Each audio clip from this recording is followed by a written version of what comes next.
आज गंगा दशहरा है। क्या है आज? गंगा दशहरा। गंगा दशहरे का मतलब जानते हो आप लोग? केवल गंगा जी का नाम ले लेने से, एक लोटा जल शंकर भगवान को आज समर्पित कर देने से, या गंगा जल का एक जरा सा छींटा शरीर पर पड़ जाने से 10 पापों से मुक्ति मिल जाती है। दशहरा का मतलब है 10 पाप से मुक्त हो। पहला पाप है किसी के घर का बिना पूछे कोई सामान उठाकर हमने भोग कर लिया हो तो उस पाप से मुक्ति।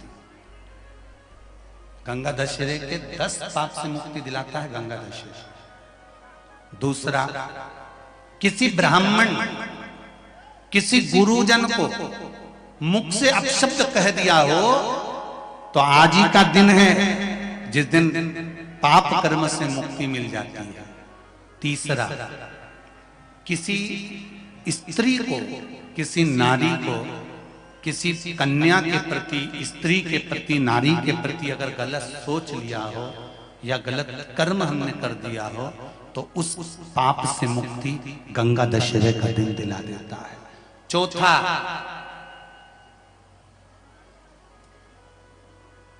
रजो धर्म धारण करने वाली नारी, रजस्वला स्त्री के हाथ का बना हुआ अगर हमने भोजन ग्रहण कर लिया है तो आज गंगा दशहरे का दिन ही ऐसा रहता है जिस दिन उस पाप से हमें मुक्ति मिलती है।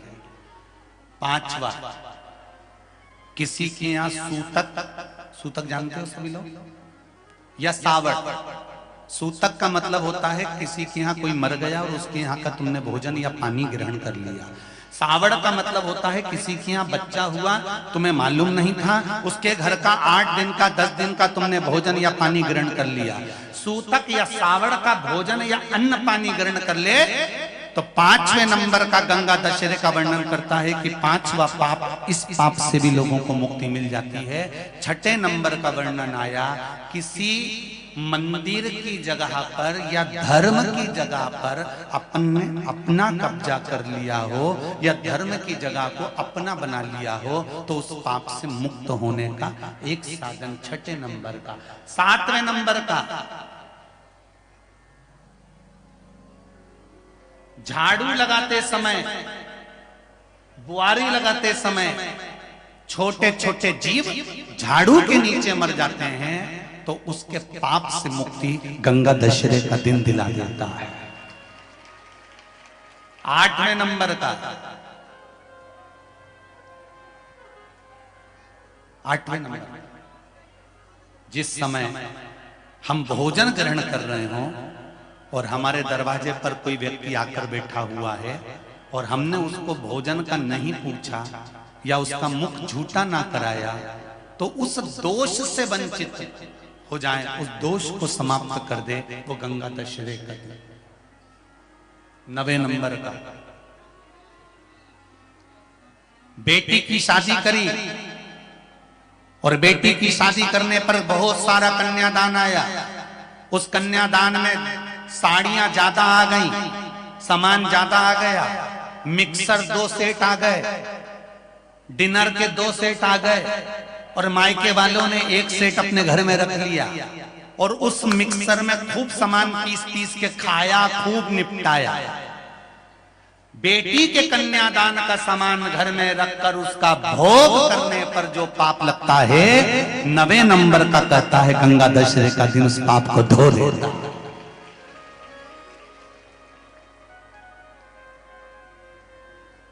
10वें नंबर का महाराज, यदि किसी तीर्थ में जाकर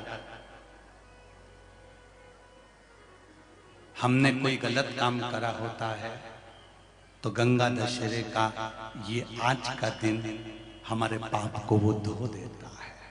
ये गंगा दशहरे के 10 पाप को धोने के लिए मात्र एक दिन है गंगा दशहरे का दिन। आज के दिन जो शिव जी को जल चढ़ाता है, शंकर भगवान कहते हैं भले उसने उसमें गंगा जल डाला नहीं डाला, पर मेरे ऊपर जब जल चढ़ाता है शिव जी कह देते हैं आज के चढ़े हुए जल को मैं गंगा जल बना देता हूं। आज गंगा दशहरे का दिन, खूब भजन करो, दान करो, पुण्य करो, सत्कर्म करो, नाम जाप करो, नाम स्मरण करो,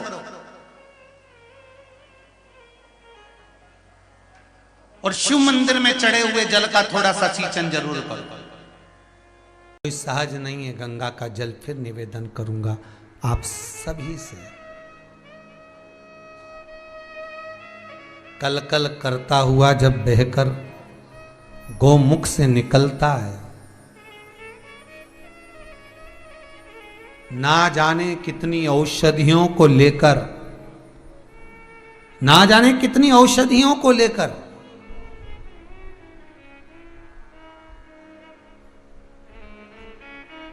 देवप्रयाग तक आता है। देवप्रयाग से ना जाने कितनी औषधियों को लेकर ऋषिकेश हरिद्वार तक आता है, कितनी औषधियों को लेकर। और वो औषधियां उस जल में पत्थर से घर्षण कर कर कर पिसाती जाती है, पिसाती जाती है। इसलिए तो गंगा के जल में कीड़ा नहीं होता, चढ़ता नहीं है, बदबू नहीं आती, गंध नहीं आती। जब लोगे तब निर्मलता देगा, तब निर्मलता। एक नर्मदा और एक गंगा। एक नर्मदा, शास्त्र कहता है, लिंग पुराण कहती है, शिव महापुराण कहती है कि नर्मदा का कंकर शंकर है,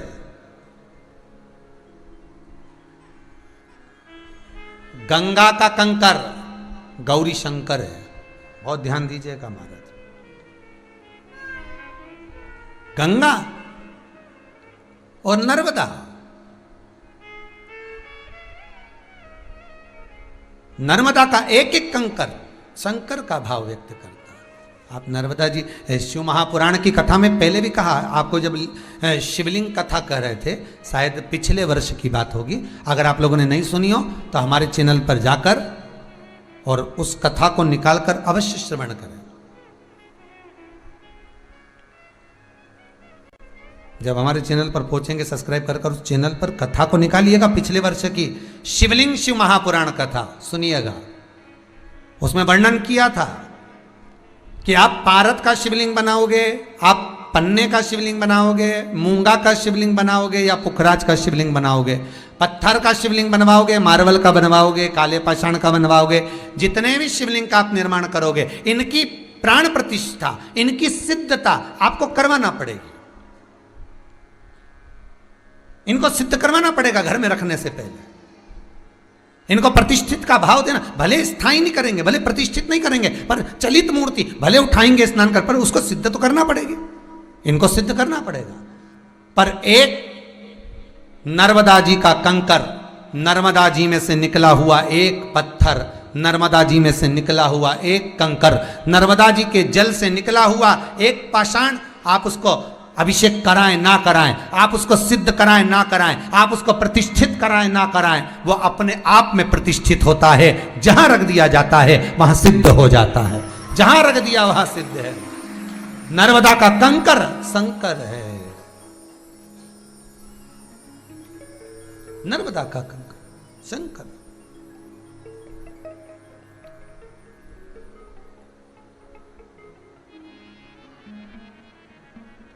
इसलिए त्वदीय पाज पंकजम नमामि देवी नर्मदे। नर्मदा का एक एक कंकर शंकर है और गंगा का एक एक कंकर गौरी शंकर है।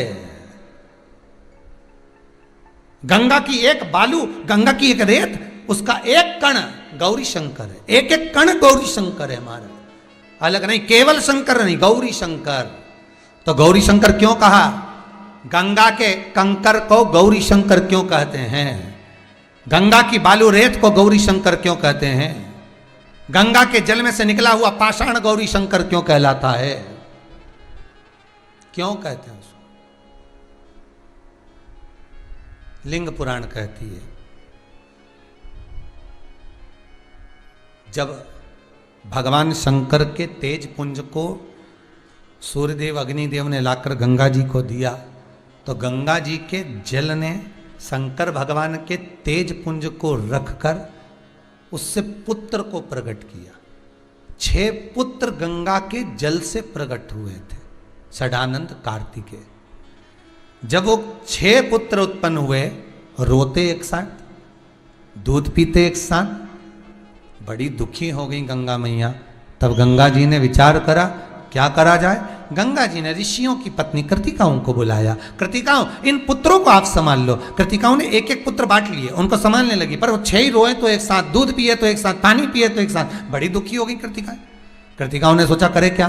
तब कृतिकाओं ने विचार करा कुछ ना कुछ तो करना पड़ेगा। कृतिकाओं ने बालक को सुलाया 6 ही को, हाथ में गंगा का जल लिया। हे गंगा मैया, अगर हमने अपने पति की सेवा परमेश्वर मानकर करी है, पति के चरणों का स्तवन करा है, स्मरण करा है, तो ये 6 ही एक हो जाए। गंगा जी का जल गिरते ही 6 बालक एक हो गए। मुख 6 थे, शरीर एक था।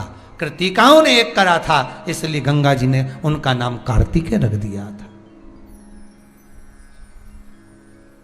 गंगा का जल, गंगा मैया शंकर भगवान के पुत्रों का पालन भी करिए। 6 बेटे और 5 बेटी गंगा के जल से प्रगटी हैं भगवान शंकर की। भगवान शिव के जो 13 बच्चे हैं, उन 13 बच्चों में 6 लड़के कृतिका ने पाले, जो 6 पुत्र वो एक हो गए थे। भले कार्तिक अब एक कहलाना, अपन कहलाएंगे तो 6 पुत्र और 5 बेटियां। जब शंकर भगवान स्नान करने बैठे गंगा के जल में, शरीर में से जो पसीने की धार निकल रही थी, उसने 6 रूप, गंगा जी ने 5 रूप बांट दिए। शिव जी की 5 बेटियां उत्पन्न हो गई थी, जया, विषहरा, शामरी बारी, दौतली और देव। ये शंकर जी की 5 बेटियां भी गंगा के जल से प्रकटी हैं, 5 पुत्री। तो ये गौरी शंकर क्यों कहते हैं? शंकर भगवान जैसे नर्मदा का कंकर शंकर है, तो गंगा का कंकर भी शंकर होना था, पर गंगा का कंकर गौरी शंकर है। क्यों? उसका कारण केवल एक है, क्योंकि गंगा मैया भगवान शंकर के पुत्रों का, बेटियों का पालन करी है, तो गौरी का ही एक रूप है। किसका रूप है? गौरी का ही रूप, गौरी का रूप है। और उस कंकर में गंगा का जल जो लगा हुआ है, गंगा का जल जो स्मरण किया हुआ है, वो गौरी शंकर का ही प्रतीक है, सहज नहीं।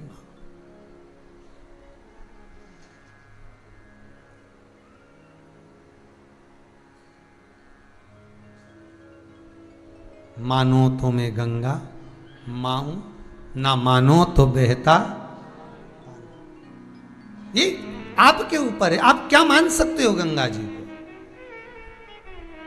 हम तो आप लोगों से भी कहेंगे, और जितने इस आस्था चैनल के माध्यम से कथा सुन रहे हैं उनसे भी निवेदन करेंगे, जितने फेसबुक यूट्यूब पर कथा श्रवण कर रहे हैं उनसे भी निवेदन करेंगे, जब 6 अगस्त को शिवलिंग का आप निर्माण करेंगे, पूजन करेंगे, तो निवेदन रहेगा सावन के महीने में आप हरिद्वार जाएं, प्रयाग जी जाएं, काशी जी जाएं, ना जाएं, पर आपके घर में अगर थोड़ा सा गंगा जल है तो उस गंगा जल को 2 कलश में, पानी में 2 कलश में थोड़ा थोड़ा डाल लेना।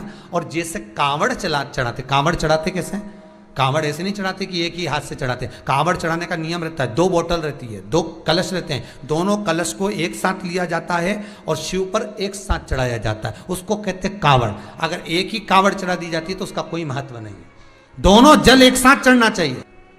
ये मन है, आप मानो जो मानो तो मैं गंगा माहूं, ना मानो तो बहता पानी, मानो तो मैं गंगा माहूं। गंगा शिव पुराण का आनंद लेते हुए यात्रा को आगे बढ़ा।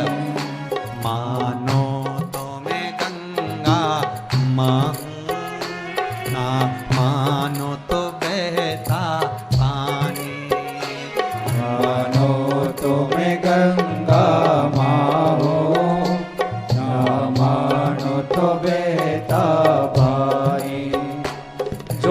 स्वर्ग नहीं धरती को हो, जो स्वर्ग ने दी धरती को, मैं हूँ प्यार की निशानी। मानो तो मैं गंगा माँ ना मानो तो बहता पानी। मानो तो मैं गंगा माँ हूँ, ना मानो तो बहता पानी।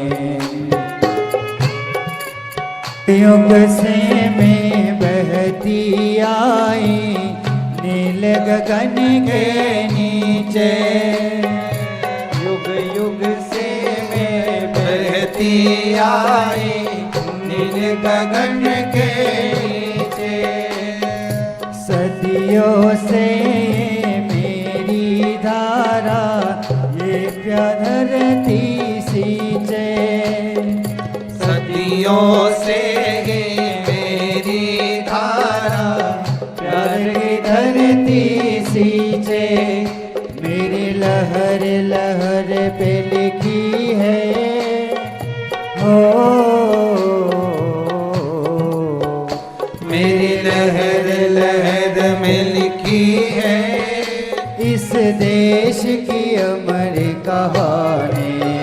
मानो तो मैं गंगा माँ हूँ, ना मानो तो बहता पानी। मानो तो मैं गंगा माँ हूँ, ना मानो तो बहता पानी। हर गंगे गंगे हर गंगे हर गंगे हर गंगे हर गंगे हर गंगे।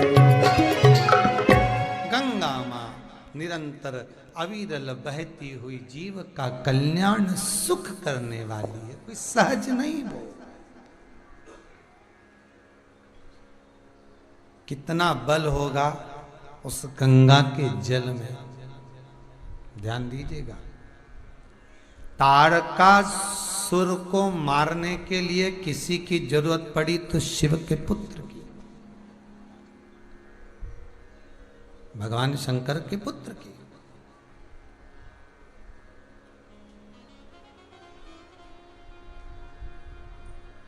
और वो पुत्र भी कोई साधारण नहीं है।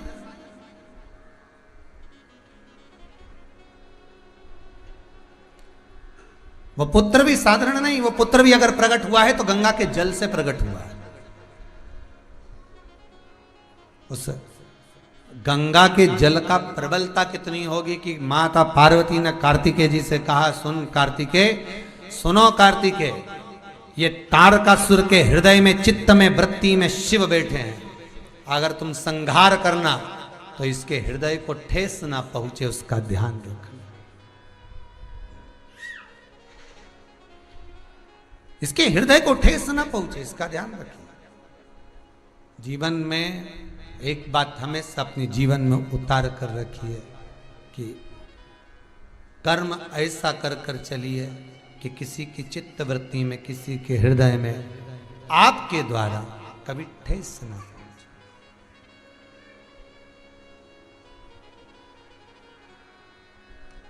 इस तारकासुर के हृदय में, चित्त में, मन में शिव है। संहार करो, मना नहीं, पर एक बात याद रखना कि हृदय में कोई बाण ना जावे, कोई तीर ना जावे। अब वो बालक भी कोई साधारण होगा क्या? वो गंगा के जल से प्रगटा है साहब। गंगा का जल जिसके शरीर के भीतर रोम रोम में समाहित हुआ होगा, वो कोई साधारण होगा?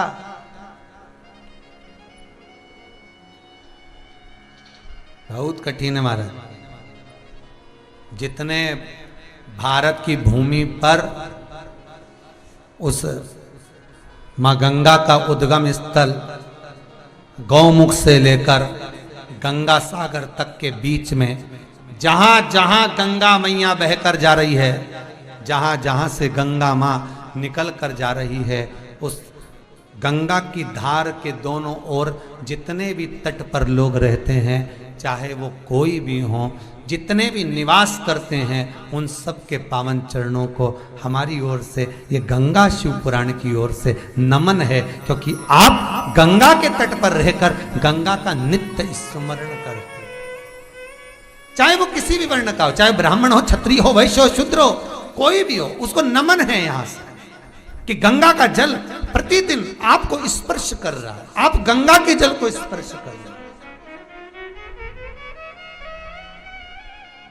जिस गंगा को पाने के लिए स्वयं शिव अपने केशों को खोल लेते हैं, 33 कोटि देवता गंगा का जल का रूप है साहब। 33 कोटि देवता। एक बार राधा जी इस पूरे गंगा के जल को पी जाने वाली थी, राधा जी पूरा गंगा का जल।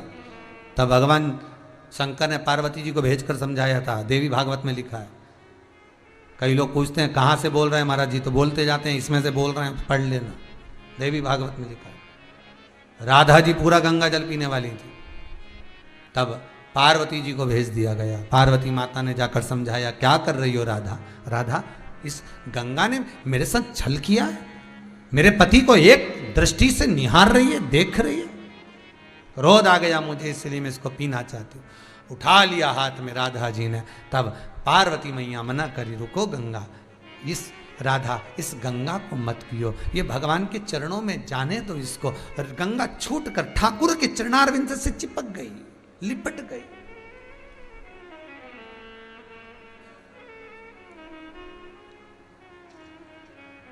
भगवान के चरणों से जाकर लिपट जाती। कोई सहज है गंगा, कौन ना पाना चाहेगा गंगा का जल, कौन ना पाना चाहेगा। महाराज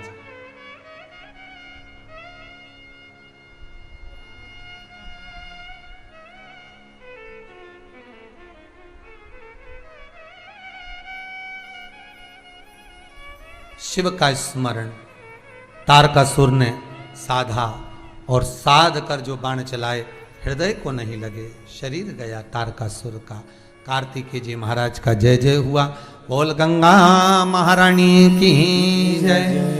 भारत की भूमि एक ऐसी भूमि है, इस भारत की धरा एक ऐसी धरा है जहाँ पवित्र पवित्र नदियाँ विराजमान है, जहाँ पवित्र पवित्र तीर्थ विराजमान है, जहाँ पवित्र पवित्र आनंद सुख विराजमान है। यहाँ नित्य प्रति भगवत नाम का स्मरण होता रहता है, जहाँ का एक एक कंकर शंकर है। ऐसी पावन पवित्र भूमि भारत माता की है, जहाँ पर जीव कैसा भी हो, अगर प्राणों को त्यागता है तो उसके आगे डेड बॉडी नहीं लिखी होती, उसके आगे स्वर्गवासी लिखा होता है कि ये स्वर्गवासी है। मतलब भले इसने पाप करा तो भी ये स्वर्ग का निवास करने वाला है, ये स्वर्ग की ओर निवास कर रहा है, ये स्वर्ग में बसा हुआ है।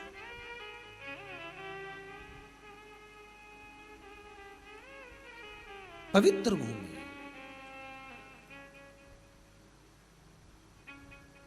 और उस पवित्र भूमि में ना जाने कितने साधक, कितने साधु, कितने तपस्वी, कितने संत, कितने महात्मा, कितने जोगी, कितने सन्यासी, कितने ब्राह्मण जन, कितने विद्वत जन इस भारत की भूमि पर भ्रमण करते रहते हैं, तप साधना करते रहते हैं, उपासना करते रहते हैं, मंत्र जाप स्मरण करते रहते हैं। और जब उनका मंत्र जाप का फल इस भूमि पर प्राप्त होता है तो यहाँ की जो रज है, यहाँ की जो धूल है, यहाँ की जो माटी है, वो सुख का अनुभव करा देती है, एक आनंद का अनुभव करा देती है।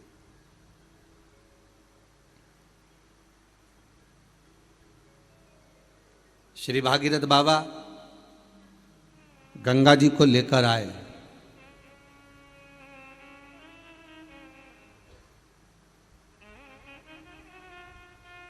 भागीरथ बाबा तो गंगा जी को लेकर आए 60,000 काकाओं के उद्धार के लिए,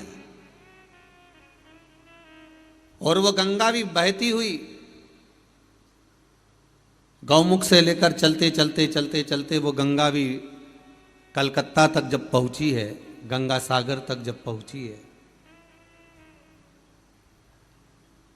तो उसके घाट पर, उसके तट पर, गंगा महारानी के किनारे पर जितने जितने भक्त, जितने साधु, जितने सन्यासी, जितने साधक, जितने उपासक, जितने जीव रह रहे हैं, ये गंगा उनका कल्याण कर रही है। और जो उसकी शरणागति में जा रहा है, गंगा उसका उद्धार कर रही है। गंगा लोगों के घर घर तक पहुंचा दी है आपने, उसके लिए बहुत बहुत साधुवाद, बहुत बहुत धन्यवाद। शिव महापुराण के रूप में गंगा, शिव महापुराण घर घर तक पहुंचे।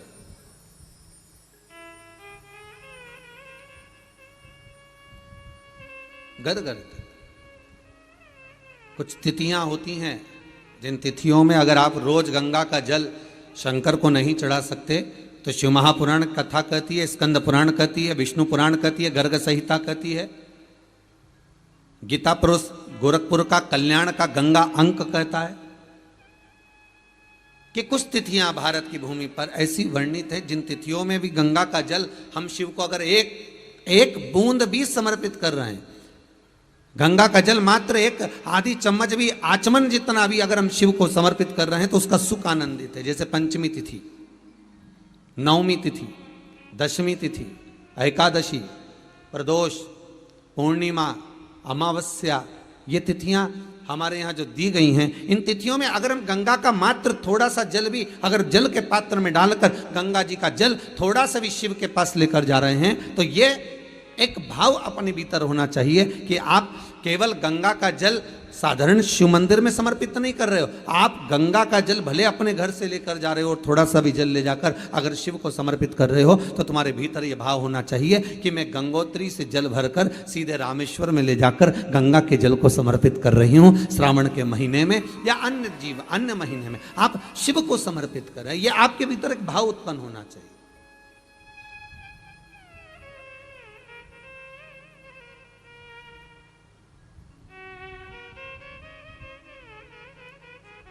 एक बड़ा सुंदर संवाद है महाराज।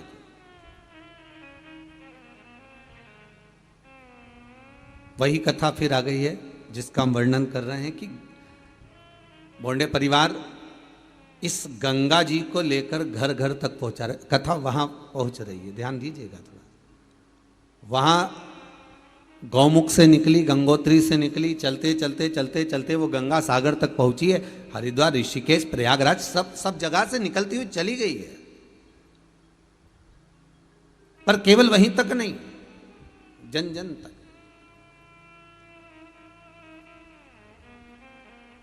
एक संत, बड़ा तपस्वी मुनि थे, बड़े बड़े साधक थे। वो मुनि किस प्रकार के थे कि वो साधना कोई अलग नहीं करते थे, वो कहीं बैठकर तप नहीं करते थे, वो कहीं बैठकर आराधना नहीं करते थे। तो फिर गुरुदेव आप कह रहे हो कि मुनि है, तपस्वी है, साधक है, उपासक है, और आप एक तरफ से कह रहे हो कि ना तो वो तप कर रहा है, ना वो साधना कर रहा है, ना बैठकर कोई यज्ञ कर रहा है, ना कोई बैठकर अनुष्ठान कर रहा है, फिर मुनि साधक उपासक कैसे हो गया? फिर तो इतना कह सकते हैं कि केवल एक ब्राह्मण है जो पूजन आदि में लगा हुआ है। नहीं नहीं नहीं, शिव महापुराण की कथा कहती है कि वो एक मुनि, एक साधक है, ब्राह्मण कुल में जन्मा,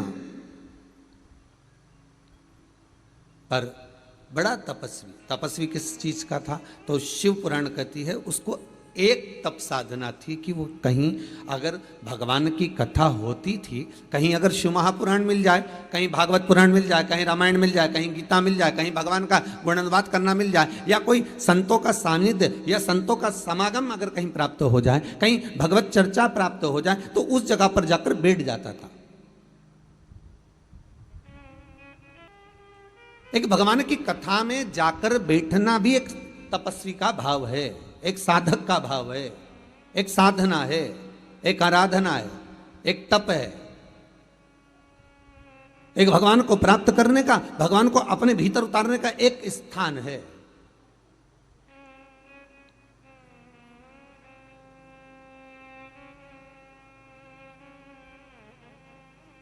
महाराज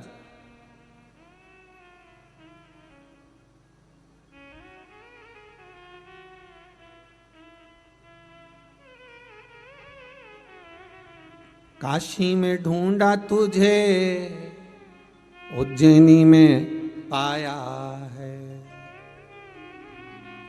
शिव पुराण के पन्नों में भोले बात का ठिकाना है। ढूंढो उसको। तो कोई कहे, कोई बोल रहा हो, कोई साधक कह रहा हो आपसे कि हम तप नहीं करते, हम साधना नहीं करते, हम उपासना नहीं करते, हम भगवान की भक्ति में, केवल अगर हमारे को कुछ आता है तो हम शिव महापुराण की कथा श्रवण कर लेते, हम भागवत पुराण, हम रामायण, हम गीता, हम भगवान का गुणानुवाद कर लेते, बस केवल कथा में हमारी चित्त वृत्ति रमी हुई है। और आपका दिल, आपका हृदय, आपकी चित्त, आपकी वृत्ति, आपका मन अगर कथा में लगा हुआ है ना, तो समझ लेना आप मुनि हो, आप तपस्वी हो, आप साधक हो, आप उपासक हो।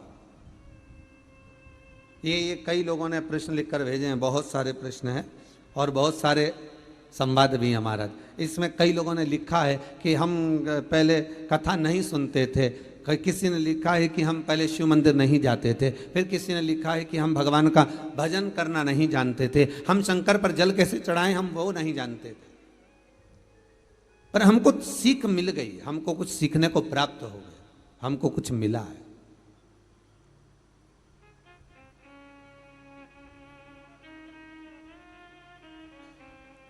हमको कुछ मिल गया उससे, शिव महापुराण से हमको कुछ प्राप्त हो गया और ऐसा प्राप्त हुआ है, ऐसा सुख प्राप्त हुआ है, ऐसा आनंद प्राप्त हुआ है कि वो फिर हमारी हृदय में, हमारी चित्त में, हमारी वृत्ति में वो समा गया,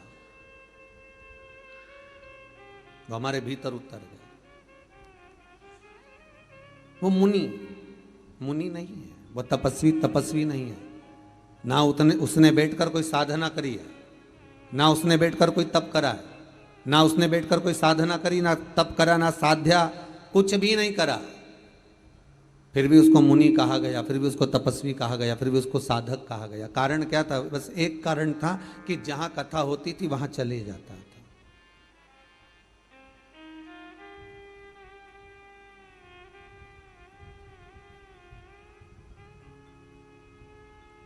जहां पर मिल गई शिव पुराण, जहां पर मिल गया भगवान का भजन, बस वहां बैठ जाता था। और एक नहीं, आप सब भी जितने आस्था चैनल के माध्यम से कथा श्रवण कर रहे हो ना, जितना फेसबुक यूट्यूब पर आप लोग कथा को सुन रहे हो, आपको साधुवाद दूंगा, आप भी किसी तपस्वी से कम नहीं हो, आप भी किसी साधक से कम नहीं हो, आप भी किसी उपासक से कम नहीं हो।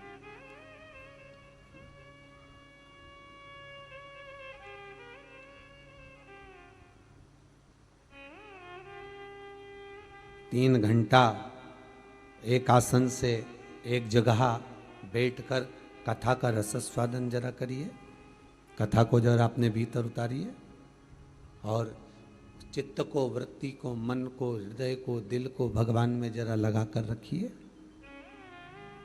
थोड़ा रमा कर रखिए, तो आप तपस्वी ही कहलाओगे, आप साधक ही कहलाओगे, आप उपासक ही कहलाओगे।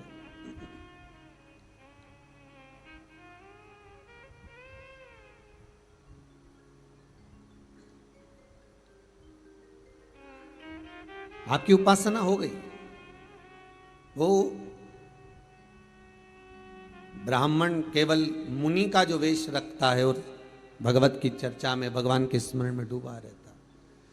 चार संत निकल कर जा रहे थे, बड़े जटाजूट बंधे हुए थे, बड़ी माला कंठी पहने हुए थे, बहुत माला धारण करे, चंदन लगाया हुआ है, खूब सावधान, बहुत साधु सन्यासी का वेश धरे हुए।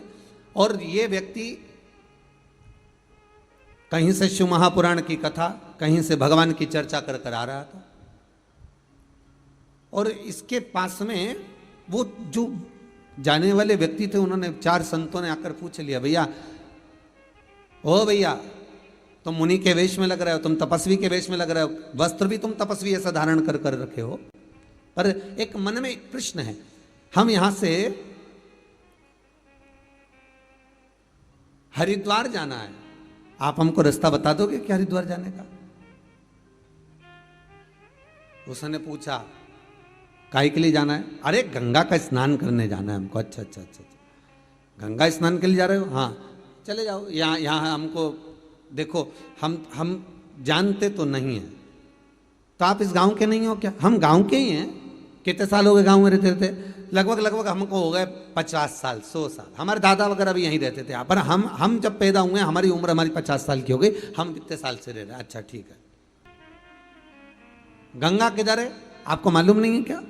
उसने हाथ जोड़कर कहा भैया देखो बात इतनी सी है कि मैं गंगा माता को नमन करता हूं, मैं गंगा के चरणों को पावन समझता हूं, मैं गंगा के चरणारविंद का स्मरण करता हूं, मैं गंगा जी को अपने मस्तक पर चढ़ाता हूं। पर सबसे बड़ी बात केवल इतनी सी है कि मैं आज तक गंगा को नहाने के लिए नहीं गया।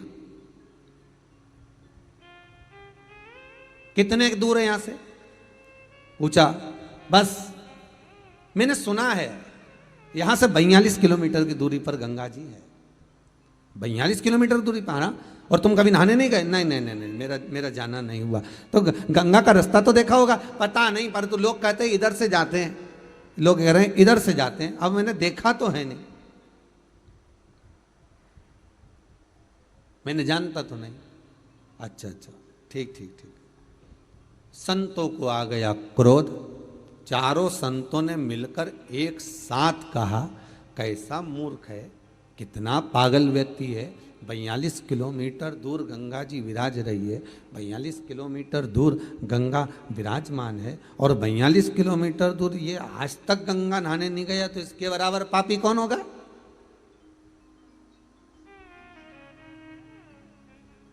आज तक जो गंगा के घाट पर नहीं पहुंचा, आज तक जो गंगा जी के नजदीक तक नहीं पहुंचा, तो इसके बराबर पापी को और कौन होगा?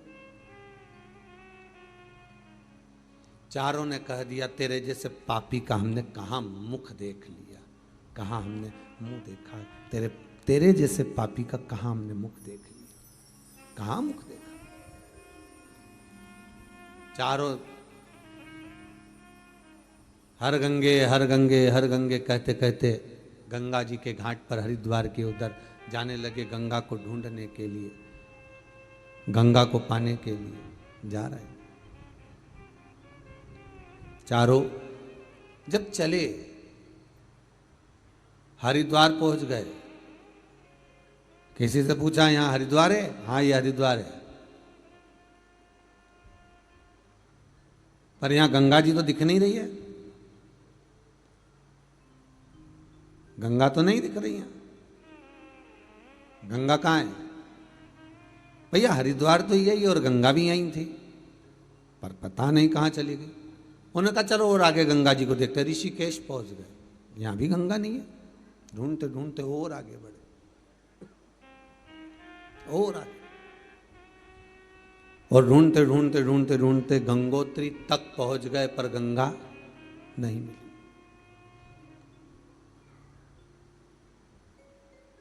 गंगोत्री में जाकर इन्होंने किसी तपस्वी से पूछा यहां गंगा है?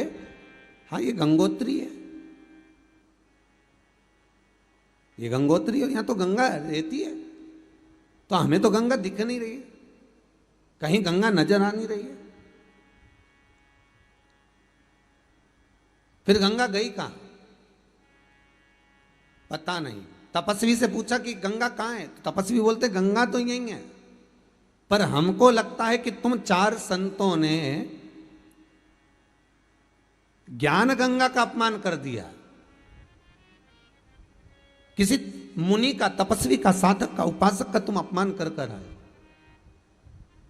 और उस तपस्वी का तुमने जो अपमान करा है, उस मुनि का जो तुमने अपमान करा है, उस मुनि के अपमान के तक तुमको गंगा का दर्शन नहीं मिल रहा। बहुत ध्यान देना महाराज, ये शिव ज्ञान गंगा है, और वो अविरल बहने वाली विष्णुपदी भागीरथी एक गंगा वो है, एक ये ज्ञान गंगा है, और एक भागीरथी विष्णुपदी एक वो गंगा है।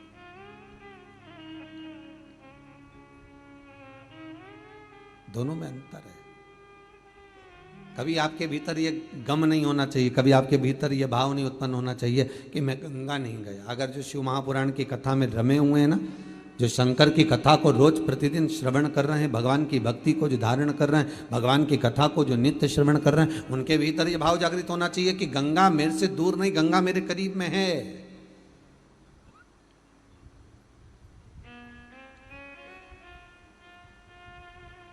गंगा ज्यादा दूर नहीं, गंगा मेरे नजदीक में। अब क्या करा जाए, तो कहा उस मुनि के पास जाओ। चारों संत मुनि को ढूंढते ढूंढते पहुंचे। वो कथा में बैठा हुआ था, कहीं शिव महापुराण, कहीं सत्संग, कहीं भजन, कहीं कीर्तन, कहीं स्मरण, कहीं नाम जाप, कहीं मंत्र जाप में डूबा हुआ था। गया, चारों मुनियों ने, संतों ने उसके चरण पकड़ लिए। हमसे गलती हो गई, हमने तुम्हें अपमान कर दिया, हमने तुम्हारा अपमान कर दिया, हमसे गलती हो गई। गुरु शिव महापुराण में एक बात कही थी, आप कितनी भी गलती कर रहे हो, आप क्या शब्दों का संबोधन कर रहे हो, आप क्या बोल रहे हो, ये मतलब नहीं है। सबसे मूल ये है कि आप अगर कोई गलती को कर दिए हो तो सबसे पहला संबोधन आपके मुख से निकलना चाहिए क्षमा, सॉरी।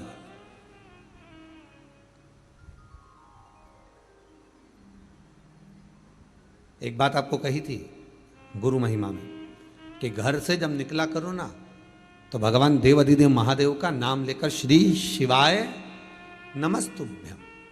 घर से जब निकलो, कोई कार्य के लिए जा रहे हो तो आप श्री शिवाय नमस्तुभ्यम का स्मरण कर कर जाइए। आप किसी काम के लिए आगे बढ़ रहे हो, श्री शिवाय नमस्तुभ्यम का स्मरण कर कर जाइए। जिस समय आपके मुख से श्री शिवाय नमस्तुभ्यम का स्मरण हो जाए, या शिवलिंग का स्पर्श हो जाए, या शंकर का अनुमोदन कर कर ओम नमः शिवाय बोलकर, या राम बोलकर, कृष्ण बोलकर, शिव बोलकर, आपके भीतर जो रमा हुआ है, आप राम को मानते हैं, आप राम को मत माने, हम मना नहीं करेंगे। आप कृष्ण को माने तो कृष्ण को माने, हम मना नहीं करेंगे। आपका दिल जिससे लगे, जो सुख का अनुभव कर पाए, वो एक आनंद है। भोग नहीं, केवल सगर के पुत्र अगर जा रहे हैं तो केवल एक गलत इल्जाम लग गया, और वो भी कपिल बाबा पर, ये श्रेष्ठ नहीं है, गलत किया, भोगना पड़ेगा। भस्म हो गए, राख के ढेर बन गए, 60,000 राख के ढेर पड़े थे। कोई नहीं तब करा, साधना कर कर कर लोग जाते गए जाते गए जाते गए जाते गए जाते गए, तब भागीरथ बाबा मिले। ना जाने इस, हम तो कहते हैं, हम कई बार कहते हैं, आप भी जितने लोग कथा श्रवण कर रहे हैं, आप जितने फेसबुक यूट्यूब पर श्रवण कर रहे हैं, ये भोंडे परिवार अगर कथा करवा रहा है छिंदवाड़ा से आकर, ना जाने कितने कितने पुण्य आपके जीवन के, आपके पूर्वजों के, आपके दादा परदादा, ना जाने कौन सा पुण्य करे होंगे, और उसके पुण्य का एक अंश आपके पास में होगा। सगर के 60,000 पुत्र के जाने के बाद ना जाने कितने तपस्वी इस राजघराने के तप कर करके मर गए, तो भी गंगा नहीं आ पाई। और गंगा अगर भागीरथ जी के बल पर आ रही है तो ये भागीरथ जी के पुण्य का फल है। शंकर की आराधना, शिव तत्व को जानना, शंकर को पहचानना,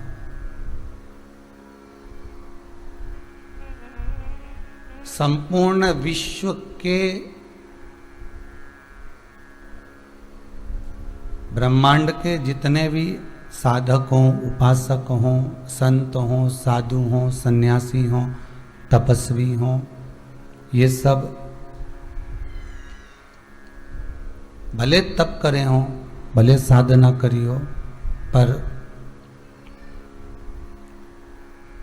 उस तप साधना का जो बल है उससे भी ये ज्ञात नहीं कर पाते हैं कि शंकर शंभु त्रिकालदर्शी कैलाशी अविनाशी शिव तत्व है क्या।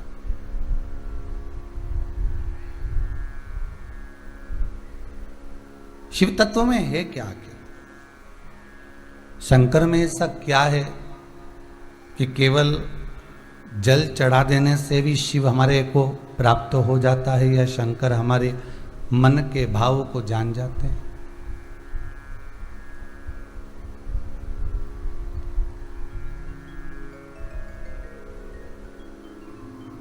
शिव में आखिर है क्या ऐसा। शिव महापुराण की कथा कहती है कि शंकर के शिवलिंग के भीतर 33 कोटि देवताओं की जो तेज पुंजता है, 33 कोटि देवताओं का जो तेज है, जो बल है, जो सुख है, वो शिवलिंग के रूप में भगवान शंकर के पास में ही विराजमान है। एक सूर्य का प्रकाश संपूर्ण ब्रह्मांड में प्रकाशित कर देता है, उजाला कर देता है, प्रकाश उत्पन्न कर देता है।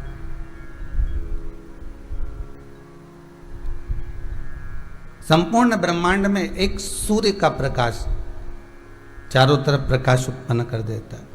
उसी तरह शंकर के इस शिवलिंग का जो तेज पुंज है, मात्र जल का एक पात्र जब हम समर्पित करते हैं, जल का एक भाग भी अगर हम शंकर को दे रहे होते हैं, तो उस जल के भाग से हमको जो प्राप्त होता है, लिंग पुराण कहती है कि ऐसा कोई सुख नहीं है जो मनुष्य के खाते में नहीं लिखा जाता। श्रावण के महीने में अगर एक जल की बूंद भी आप शिव को चढ़ा रहे हो तो उसका फल कितना है वो देखिए। अगर एक लोटा पानी भी हम शंकर को चढ़ा रहे हैं तो उसका पुण्य भाग कितना है, उसका लाभ कितना है। आपको पहले भी कथा में काज फिर कहते हैं, शंकर को अगर आप एक बेलपत्र चढ़ा रहे हो तो यह मत सोचना कि आप चढ़ा रहे हो, कहीं कोई पुण्यता आपके जीवन की प्रकट हुई होगी, तब जाकर शिव को एक बेलपत्र आप समर्पित कर पा रहे। तब शंकर को आप एक बेलपत्र दे पा रहे हैं। अगर एक लोटा पानी भी आप शंकर जी को चढ़ा रहे हैं, एक लोटा पानी भी अगर शिव को समर्पित कर रहे हो, तो ये केवल आपकी पुण्यता नहीं, आपके परिवार की, आपके कुटुंब की, आपके कबीले की, आपके पूरे कुल की कहीं पुण्य आई हो। तब जाकर भगवान शंकर की पावन कथा को हम श्रवण कर रहे हैं, जल भगवान शंकर को समर्पित कर रहे हैं। कहीं हमारी पुण्यता।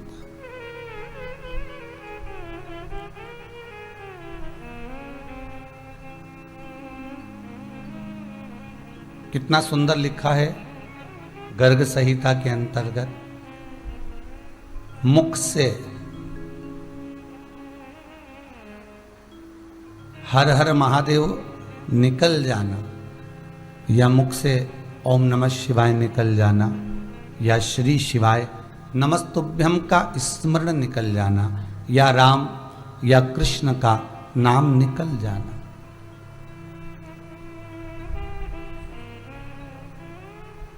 कोई सहजता में नहीं निकलता, इसमें भी हमारा पुण्य है।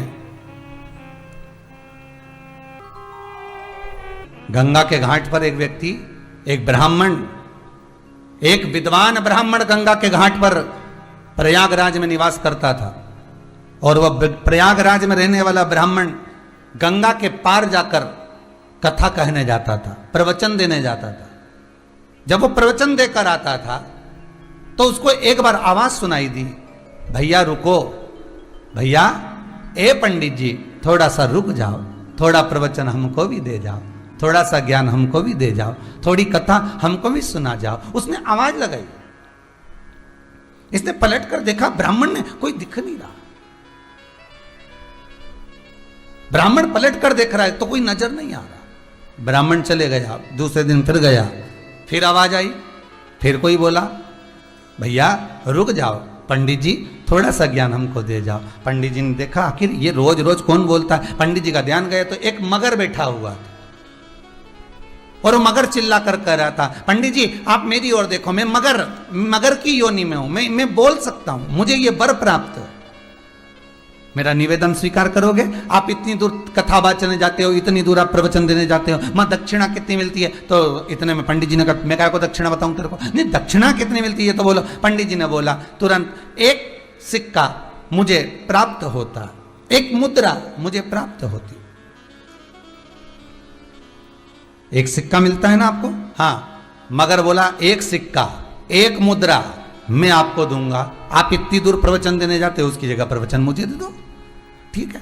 पंडित जी तो बड़े खुश हो गए, इतनी दूर नाव से जाओ, पैसा लगाओ, उसकी जगह यहीं की यहीं मुद्रा मिल रही, यहीं की यहीं सिक्का मिल रहा। पंडित जी ने उस मगर को प्रवचन देना चालू कर दिया। मगर रोज एक सिक्का सोने का निकाल कर दे देता और सोने का सिक्का पंडित जी लेते घर चले जाते। आज मगर के मन में कथा सुनते सुनते ज्ञान उपज गया और ज्ञान उपजा तो मगर ने विचार करा कि मेरे में जो ज्ञान प्राप्त हुआ ये पंडित जी के द्वारा प्राप्त हो गया। पंडित जी से कहा, पंडित जी अब मेरा मन होता है कि मैं इस गंगा से त्रिवेणी तक जाऊं और त्रिवेणी में गोता लगाकर अपने जीवन को अब समाप्त कर दूं। अब मेरे जीवन में कुछ नहीं बचा, मैंने कथा सुन ली, प्रवचन सुन लिया, सब कुछ प्राप्त कर लिया, अब मुझे यहां नहीं रहना, अब मैं गंगा छोड़कर त्रिवेणी में जाकर अपने शरीर को छोड़ूंगा।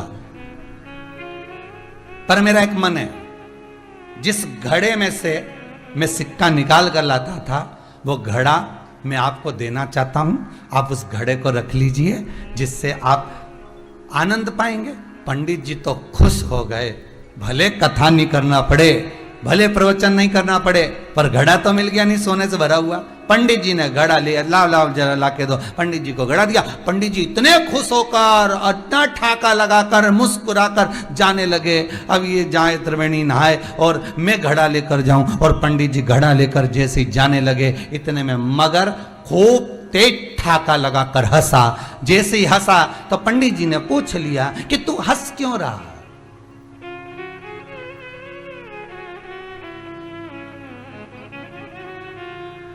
तेरा ठाका लगाने का कारण क्या है? तेरे हंसने का कारण क्या है?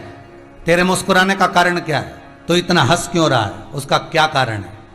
मगर बोला, मैं नहीं बताऊंगा। तुम्हारे गांव में एक रामू नाम का धोबी रहता है, उसके पास में एक गधा है, उस गधे से जाकर पूछना कि मगर क्यों ठाका लगाकर हंसा था। पंडित जी ने मन में सोचा, मैं इतना विद्वान पंडित, लोग मुझसे पूछने आते कि मकान कब बनाऊं, छोरा छोरी का ब्याह कब करूं, कब मुंडन करूं, कब ये करूं, कब वो करूं, और मैं गधे के पास जाकर पूछूं कि मगर क्यों हंसा था ठाका लगा। मैं ये तो मेरे को मूर्ख समझ रहा, ये तो मेरे को पागल समझ रहा। पंडित जी ने नहीं पूछा। फिर भी एक बार सामने से रामू जब जा रहा था धोबी और उस गधे के साथ जा रहा था तो पंडित जी ने देखा आज पूछ ही लो। अब मन में बात तो खटके ना, किसी की बात अब सुन लो, सुनने के बाद मन में तो खटके, रात की नींद नहीं आए, जब तक उसकी पता नहीं लगा लो तुम कि आखिर सही है कि गलत है, तो जब तक तो तुम्हें नींद नहीं आने वाली। बड़ी मुश्किल से खटक गया और ऐसा खटका पंडित जी ने रोक लिया उस रामू के उस गधे को और गधे से पूछा, ए गधे मुझे ये बता कि वो मगर मुझे देखकर हंसा क्यों? जब मैं घड़ा लेकर चला तो मुझे देखकर क्यों हंसा? तब उस गधे ने कहा, वो मगर बड़ा समझदार है, उसको मालूम है कि मैं गधे की योनि क्यों पाया। तो पंडित जी बोले, तू गधा क्यों बना? अच्छा तेरी सुना दे ला। तो उसने कहा, मेरे गधे बनने का कारण एक है कि मैं भी पूर्व समय का बहुत विद्वान था, बहुत विद्वान, बहुत विद्वान, मुझ में भी बड़ी विद्वत्ता थी। फिर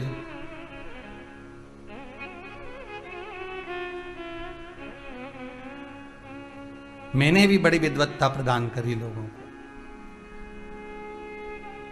दुनिया के लोगों को मैंने भी बहुत ज्ञान दिया, खूब प्रवचन दिया, खूब कथा कही, खूब बोला मैं। तो इतने में पंडित जी बोले, तू गधा क्यों बना वो तो बता। तो के वही तो बता रहा हूं, मैं भी बहुत विद्वान था, मैं भी प्रवचन दिया, मैं भी कथा किया, मैंने भी खूब ज्ञान दिया, खूब ज्ञान दिया। एक बार मेरे को भी कलश मिल गया, घड़ा मिल गया, जिसमें खूब रतन मिल गए, सोना चांदी मिल गया, मैं लेकर आ गया, मैं भी लेकर आ गया।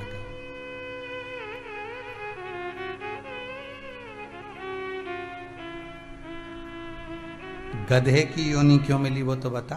बस कारण इतना सा हुआ कि जो ज्ञान मैंने दुनिया को दिया वो मैं अपने में नहीं उतार पाया, इसलिए गधे की योनि को पा गया। कलश तो मिल गया, सोना चांदी भी मिल गया, आप प्रवचन करेंगे, कथा करेंगे, विद्वत्ता रखेंगे, दुनिया को ज्ञान बांटेंगे, आप धन तो कमा लोगे, पैसा भी जोड़ लोगे, संपदा भी बना लोगे, जमीन जायदाद भी बना लोगे, घर बंगला भी बना लोगे। पहले भी कथा में कहा, आज फिर कहते हैं, 5 कार जितने भी वर्णन किए हैं, इन 5 कारों में से एक कार है कथाकार। जितनी बात कहे उतनी बात खुद पर भी अमल करे तो राष्ट्र को संवरने में दे। हम खुद सुधरे, गायत्री परिवार, हम सुधरेंगे, जम के बोलिए, युग सुधरेगा। हम बदलेंगे, युग बदलेगा। बदलोगे कब, वो भी तो तारीख निश्चित होना चाहिए। सुधरोगे कब, वो भी तो तारीख निश्चित होना चाहिए। दुनिया के लोग तो सिधरने के समय पे कि बेटा मुझे भगवान की कथा सुना दे। दुनिया के लोग प्राण छूटते समय, कोई मर रहा है, किसी के प्राण जा रहे हैं और बहू गीता जी का पाठ सुना रही, सुनाओ। पर किसी किसी घर में तो हमने ये तक देखा कि कोई मर गया, उसके बाद भी गीता जी को वाचन किया जा रहा है। मरने वाले के पीछे गरुड़ पुराण लोग बांचते थे, आजकल गीता जी का पाठ सुनाते हैं। जब कोई मर गया, उसके बाद उसका अंतिम संस्कार हो गया तो घर में बैठकर गीता बांच रहा है। गीता मरे हुए जीव को नहीं सुनाई गई थी। अर्जुन मरा नहीं था जिस समय भगवान कृष्ण ने गीता का वाचन किया था। अर्जुन के प्राण नहीं छूटे थे जिस समय भगवान कृष्ण ने गीता सुनाई। अर्जुन मरा नहीं था जिस समय भगवान कृष्ण ने गीता सुनाई। अर्जुन का मन सो चुका था, आत्मा झंझोड़ चुकी थी, आत्मा सो चुकी थी। गीता मरे हुए को सुनाने का प्रसंग नहीं है। गीता जब ये मन, ये आत्मा काम में, लोभ में, आसक्ति में, वासना में, तृष्णा में, अपनों में फंस जाए, उसको निकालने का, उसको जगाने का प्रसंग है गीता। पर दुनिया के लोग, कोई मर गया तो गीता जी वाच लो, चलो आजकल फैशन में हो गई, गरुड़ पुराण की जगह लोग गीता जी वाचे। तो मर गया, उसको गीता क्या सुनाओगे, तो निपट के गया। उस गीता तो वो कि जीते जी भजन करता, अच्छा कर्म कर कर चलता, नाम स्मरण कर कर चलता। भगवान स्वयं गीता में कहते हैं, लता पत्र पक्षी पशु हर एक में मैं समाया हूं। जब सब में वो समाया हुआ था तो फिर परिवार में जरा सी जमीन के पीछे झगड़ा कर करके मर गया। जब भाई में भी परमात्मा है, बहन में भी परमात्मा है, नाते में भी परमात्मा है, रिश्ते में भी परमात्मा है। भगवान कह रहा है गीता जी में कि एक एक लता पत्र पक्षी पशु जलचर थलचर वायुचर, जितने आकाश मंडल में तारे जीव, जितने भी कण कण, हर एक में मेरा भगवान बसा हुआ है। तो फिर भेद कहां से आ गया कि ये पराया और ये मेरा।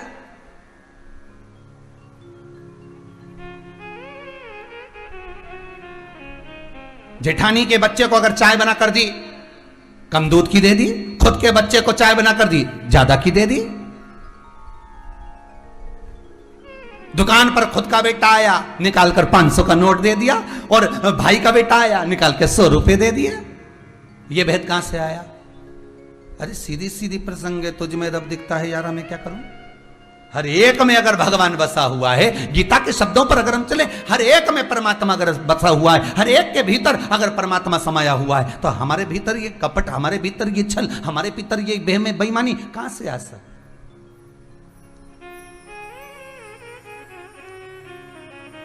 पहले कहा था, बच्चों को गीता पढ़ाओ, गीता सुनाओ। जो बच्चे गीता पढ़ते नहीं, सुनते नहीं, एक दिन अदालत में खड़े होकर गीता पे हाथ रखना पड़ता है।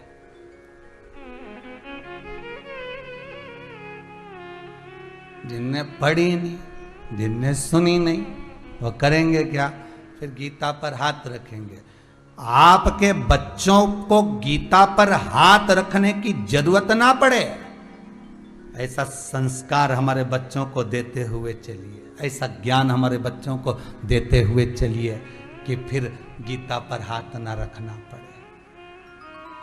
या तो दिल में गीता को उतार लो, उस गीता का ज्ञान स्मरण हमारे हृदय चित्त में ऐसा पहुंच जाए, फिर गीता पर हाथ रखने की जरूरत ना पड़े।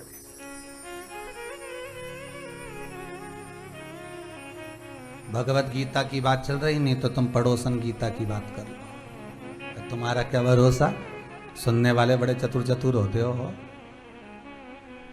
कि गुरुजी बोले हैं गीता को हृदय में उतार लो। अब इनकी चित्तवृत्ति में कौन सी गीता बैठी अभी कौन जाने। यहां जो गीता चल रही है श्रीमद् भगवत गीता की बात चल रही हो, चित्तवृत्ति में उतारी,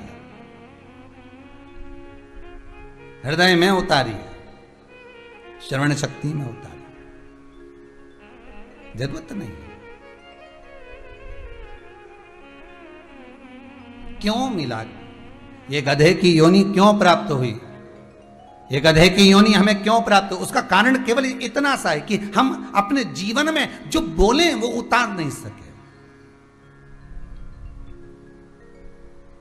बर्तन को सबसे ज्यादा कहां से मांजना चाहिए बोलो, बाहर से कि अंदर से?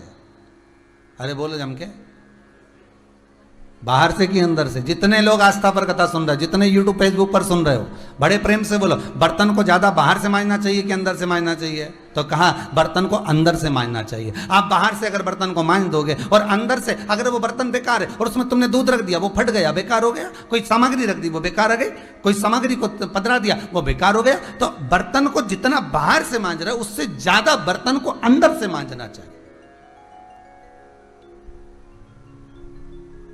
शिव महापुराण को जितना बाहर से सुन रहे हो उससे ज्यादा अंदर से सुनना चाहिए।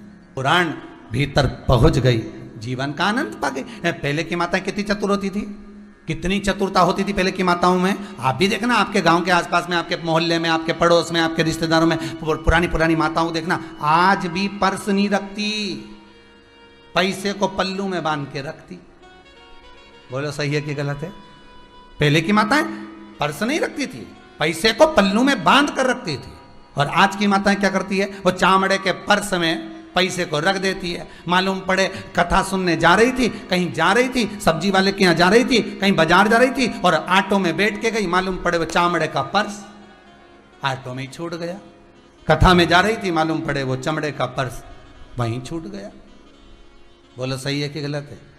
आप लोग जितने लोग सुन रहे हो, आपका भी कभी ना कभी पर्स तो छूटा ही होगा, चाहे ठेले पर छूटा हो, कपड़े की दुकान पर छूटा हो, ऑटो में छूटा हो, घर पर छूट गया, बाजार जाते जाते घर पे ही छूट गया, कहीं ऑफिस में छूट गया, कहीं ना कहीं तो छूटा होगा। वो चामड़े का पर्स कहीं ना कहीं तो रहा होगा। आज की माताएं चमड़े के पर्स में पैसा रखती हैं और वो चमड़े का पर्स कहीं पर भी छूट सकता है। पर पुरानी माताओं से ज्ञान ले लो, पैसे को पल्लू में बांध कर रखो तो ये पल्लू कहीं छूटे? अरे बोलो तो सही, कहीं नहीं। तुरंत ऑटो वाला बोला जरा जी देव 20 रुपया दो, ले 50 का रख ले, 30 रुपया मुझे वापिस दे दे। उसने 30 दिया, इन्हें फिर बांध लिया तुरंत। महाराज गलती हो गई राजा महाभीष से। एक गलती हुई कि गंगा जी को देखता रह गया। धर्म की जगह पर जाओ, सत्कर्म की जगह पर जाओ, यज्ञ में जाओ, अनुष्ठान में जाओ, भजन में जाओ, कीर्तन में जाओ, भगवान की किसी भी धार्मिक जगह पर, तीर्थ व्रत आदि आदि जगह पर अगर आप जा रहे हैं तो इतना जरूर ध्यान रखना, इतना सा बस ध्यान रखकर चलना कि हमारी इन इंद्रियों से कोई गलती ना हो जाए, हमारी इन इंद्रियों से कोई गलती ना। ब्रह्मलोक में रह रहे राजा महाभीष, ब्रह्मलोक में एक गलती कर गए, गंगा जी को एक टकटकी लगाकर देखते गए और गंगा जी को देखते गए तो ब्रह्मा जी को क्रोध आ गया और ब्रह्मदेव ने कह दिया, ए राजा महाभीष, गजब, तूने पृथ्वी पर जाकर यज्ञ करा, अनुष्ठान करा, दान करा, पुण्य करा, सत्कर्म करा, सब कुछ करा, दुनिया भर का तूने मंदिर बनवाया, देवालय बनवाया, पर तूने ब्रह्मलोक में आकर एक गलती कर दी कि जो पुत्री गंगा है जो मेरे कमंडल से निकल कर जा रही थी, तूने उसको गलत दृष्टि से देख लिया। मैं तुझे श्राप देता हूं कि तू मृत्यु लोक में जाएगा, फिर मनुष्य बनेगा। अब ये देवलोक तेरे लिए नहीं है, ये देवलोक तेरे लिए नहीं है, मृत्यु लोक में जाएगा। राजा महाभीष की आंखों में जल भर गया। क्षमा करिए, क्षमा कर दो।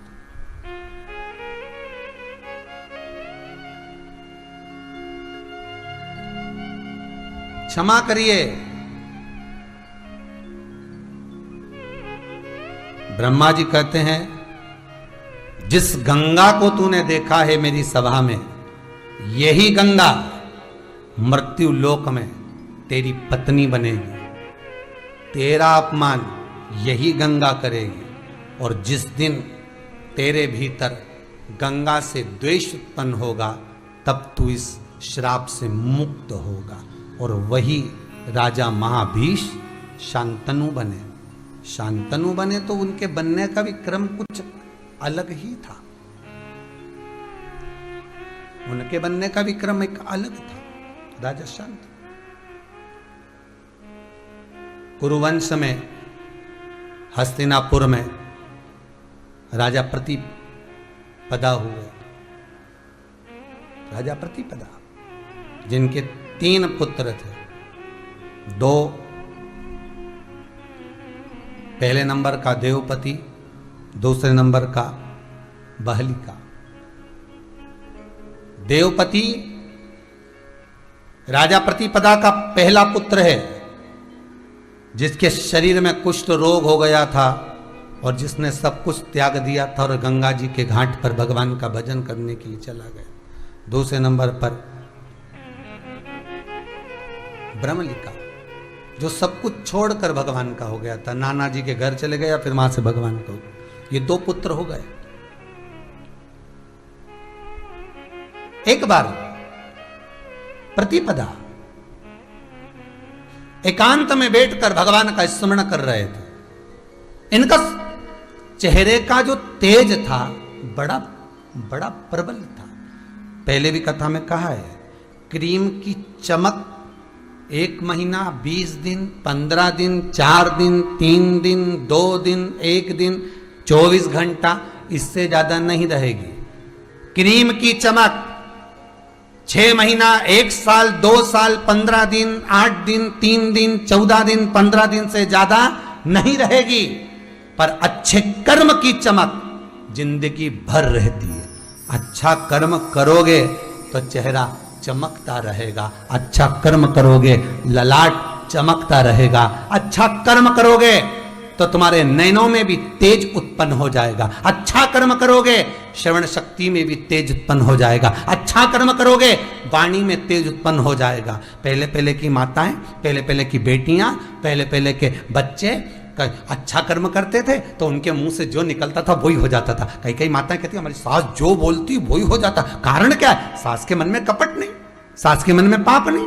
कई कहती हमारी बहू जो कहती है वही हो जाता। कारण क्या? बहू के मन में छल नहीं होगा, कपट नहीं होगा, प्रपंच नहीं होगा, बेईमानी नहीं होगी। जो मुख से निकल गया वो हो गया। और ये केवल एक बहू और सास के साथ नहीं होता, ये आपके साथ में भी हुआ है। जितने लोग कथा सुन रहे हो, पहले ध्यान करो कि आप जो सोचते थे वो हो जाता था। उसका कारण क्या था? क्योंकि आपकी चित्तवृत्ति में कपट नहीं था, छल नहीं था, प्रपंच नहीं था, बेईमानी नहीं थी। तो जो मन में आता था भगवान वो पूरा कर देता था। अब किसी को कुछ बोल देते थे तो हो जाता था, और वो बोलता भी था तुमने कहा था हमारा काम हो गया, तुमने कहा था ऐसा हो गया। उसका कारण क्या? कि तुम्हारी वाणी से जो निकल रहा है वो देववाणी हो गई है, तुम्हारे कर्म से, अच्छे कर्म से, श्रेष्ठ कर्म से। और अब वही वाणी से कुछ नहीं हो रहा तो उसका कारण है कि मतलब भीतर कुछ पाप, कुछ कपट, कुछ छल, कुछ प्रपंच, कुछ बेईमानी सम्मुख में आ गई और वो करने नहीं दे रही, साधने नहीं दे रही। एक वो होते हैं ना जिनके शरीर में पवन आती है और वो ऐसे घूम घूम के बताते हैं, तो मना नहीं करते इनके शरीर में आती होगी और माता जी आए, पिताजी आए, भैरू जी आए, हनुमान जी आए, शंकर जी, जो जो देवता आए, पितरजी ने, राम जी ने, सीता जी ने, जो भी देव आए, मना नहीं, तुम्हारे यहाँ जो देव आए हम उनको नमन करें। परंतु निवेदन इतना है, इनके देवता इनके शरीर में आते थे पहले और जो बोलते थे वो हो जाता था।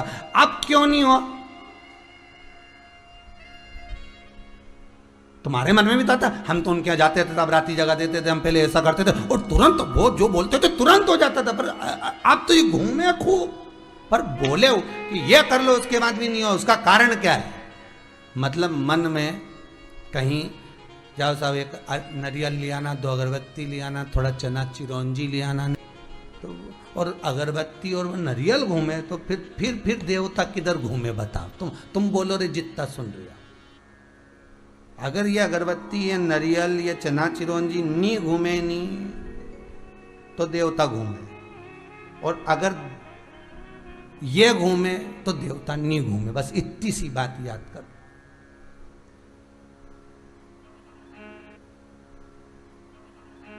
इतनी सी बात। यहां तो शिव पुराण कह रही है, शंकर जी की कथा में स्पष्ट किया गया कि कौन कहता है कि शंकर जी को ये चढ़ाओ, जल चढ़ाओ, शिव जी को धतूरा चढ़ाओ, शिव जी को बेलपत्र चढ़ाओ, शंकर जी को ये चढ़। शिव जी कह रहे हैं तुम्हारा मन पड़े तो चढ़ाओ, नहीं तो शिव महापुराण की कथा कहती है जो मैंने तुम्हें दिया वो तो तुम चढ़ाओ मती, जो तुम्हारा खुद का है वो चढ़ाओ। और मनुष्य का खुद का केवल एक अहंकार होता है। स्वयं का क्या है मनुष्य के पास? केवल अहंकार, अहम, मेरा। दक्ष प्रजापति शंकर जी के ससुर थे, उन्होंने बेटी दी कि नहीं दी? तुम तो केवल बेलपत्री दो, उन्हें तो बेटी दी। कन्यादान दिया, तुम तो केवल जल दो, तुम तो केवल पंचामृत दो, उनने तो बेटी दी। उनने तो भगवान को कन्यादान करा, छोरी दे दी, समान दिया, कन्यादान दिया, कितना दिया। उसके बाद भी दक्ष प्रजापति अहंकार नहीं दे पाया था, इसलिए तो सती मैया ने पूछा, एक बार पार्वती जी ने पूछ लिया, क्यों तुमने मेरे पहले पिता दक्ष प्रजापति का सिर क्यों काटा? पार्वती जी को याद आ गई कि मैं पूर्व समय में सती थी और मेरे पिता दक्ष प्रजापति थे, तो तुमने मेरे पिता का सिर क्यों काटा? शंकर भगवान से माता पार्वती एक बार पूछ लेती है। शिव जी कहते तुझे मालूम नहीं क्यों काटा? पार्वती जी बोली मैं तो समाप्त हो गई थी, मुझे क्या मालूम कि क्यों काटा। शंकर जी बोले इसीलिए काटा क्योंकि इसने सब कुछ दिया, कन्या भी दी, दहेज भी दिया, सामान भी दिया, सोफा सेट भी दिया ने, अलमारी भी दी ने, कूलर भी दिया ने, वॉशिंग मशीन भी दी, सब कुछ दिया। बस एक ही चीज नहीं दे पाया था, अहंकार। अगर ये अहंकार मुझे दे देता तो फिर इसको कुछ भी देने की जरूरत ही नहीं पड़ती।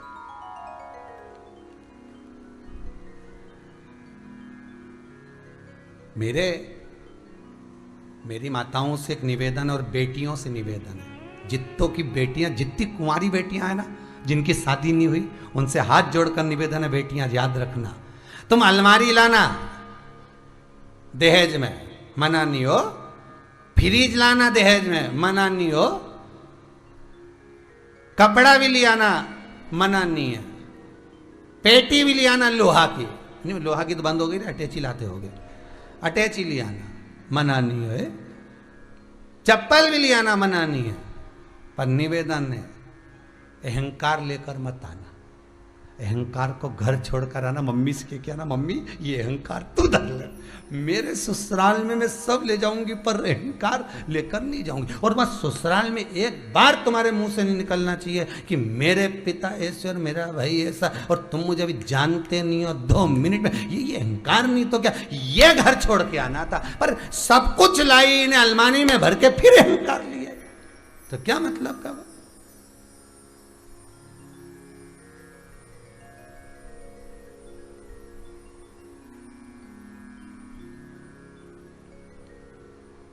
और जो अहंकार लेकर आयो वो किसी काम का नहीं, काम आएगा भी क्या? सती मैया को अहंकार आ गया था, मैं दक्ष प्रजापति की पुत्री, मेरे पिताजी ने नहीं बुलाया तो क्या हुआ, मेरे पिताजी के पास कितना काम पड़ा है, हो सकता है छोरी को भूल गए हो, जिसकी इतनी सारी बेटियां तो एक आध बेटी के भूल गए होंगे, तो क्या मैं जाऊं नहीं? तो शिव जी बोले जा, मना कौन करे। और इतना अहंकार पिताजी का ने पहुंच गई, और पहुंच गई तो बस देखा कि यहाँ तो मेरा सम्मान ही नहीं हो रहा, नहीं हो रही है, तो बस समाप्त हो, सब कुछ ले जाओ, अहंकार को छोड़ दो। और मेरा बेटों से भी निवेदन है, जिनकी शादी नहीं हुई हो, जो कुंवारा है, उनसे भी निवेदन है, तुम भी दरवाजे पर जब कटार निकाल के, तलवार निकाल के जब तोरण लगाओ, तोरण लगाने का मतलब ही यही है कि एक अहंकार को इधर पीछे छोड़ के फिर अंदर जाओ। अभिमान नहीं जाना चाहिए साथ में, और वो अहम प्रतिपदा प्रति तप में लीन थे, साधना में लीन बैठे, भगवान की भक्ति, भगवान के भजन में बैठकर स्मरण कर रहे थे। कहते हैं चेहरे की चमक इतनी बढ़ गई थी प्रतिपदा की, इतनी चमक बढ़ गई थी राजा प्रतिपदा की, चेहरे पर इतना पुंज बढ़ गया था कि स्वयं गंगा मैया एक सुंदर रूप रखकर आई, और सुंदर रूप रखकर आने के बाद प्रतिपदा की जंघा पर गोदी में आकर बैठ गई।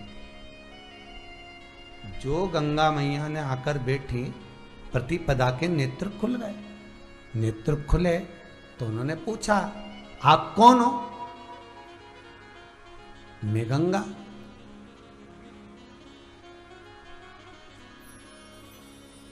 प्रतिपदा ने पूछा, आप मेरे पास में क्यों आई हो?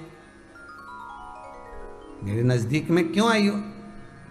आप मेरी जंघा पर आकर क्यों विराजमान हुई? मेरी गोद में आकर क्यों बैठी हो? क्या कारण है? गंगा कहती है, मेरा काम ही यही है। जिसके हृदय में स्वयं नारायण बस जाता है, जिसके हृदय में शिव बस जाता है, जिसके हृदय में परमात्मा बस जाता है, गंगा कहती है मैं उसके गोद में जाकर बैठ जाती हूँ, इसलिए बैठी हूँ। क्या चाहती हो? विवाह। प्रतिपदा जी कहते हैं, मुझसे आपका जो भजन है, आपका जो चित्त है परमात्मा में लगा हुआ है, इसलिए मैं आपके साथ में रहना चाहती हूं। प्रतिपदा ने कहा, आप आकर बैठी हो ना, तो मेरी राइट सीधी जंघा पर आकर बैठी हो। आपको मालूम है सीधी जंघा पर सीधे हाथ की ओर कौन आकर बैठता है? बेटी, कन्या। जो मेरी पुत्री है, जो मेरी बेटी है, जो मेरी बहू है, जो कन्या है, जो मेरी पुत्री है, सीधे हाथ की ओर वही आकर बैठती है। गंगा, क्या आपको यह नहीं मालूम कि वर्ण करने के लिए उल्टे हाथ पर बैठना पड़ता, और आप सीधे हाथ पर आकर बैठी? मैं आपसे वर्ण नहीं कर सकता, पर एक वचन जरूर देता हूं, 2 पुत्र तो नहीं, मेरा जो तीसरा पुत्र होगा उस पुत्र से आप विवाह जरूर करना। आपसे निवेदन है, आप मेरे पुत्र से विवाह जरूर करना। गंगा जी कहती हैं, ठीक है, आपने तप साधना भगवान की करी है, उस भगवान को वचन देती हूं मैं कि आपके पुत्र से विवाह करूंगी। राजा प्रतिपदा ने ऐसा तप करा, ऐसा तप करा, पुत्र की कामना करी, और प्रभु की कृपा ऐसी हुई कि इनके घर में एक पुत्र उत्पन्न हुआ जिसका नाम राजा शांतनु पड़ा। और राजा शांतनु जन्म लिए और पिता मर गए, प्रतिपदा समाप्त हो गए, शांत हो गए, प्रतिपदा के प्राण छूट गए।